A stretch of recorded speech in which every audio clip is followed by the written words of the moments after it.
mga philodendron ko.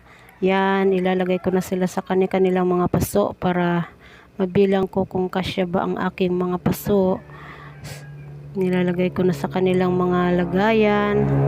Pero yan, may sobra pa nga talaga. Kulang na talaga ako sa paso. Wala na akong paso. Kaya yan, tatanim ko na lang muna sila. Kung ilan yung paso, yun lang din ang maitatanim ko sa aking mga. Ayan, kailangan kong gupitin ang mga ugat para magpanibagong ugat sila.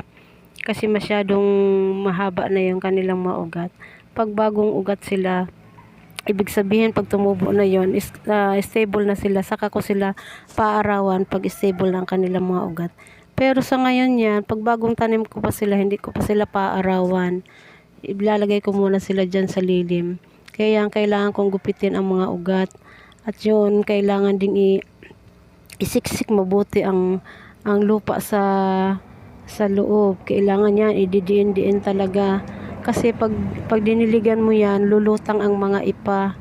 Kaya kailangan siksik talaga siya. Kaya para pag diniligan mo siya, hindi lulutang yung mga ipa. Hindi maalis dyan sa paso ang ipa. Kaya sinisiksik ko talaga ng ganyan.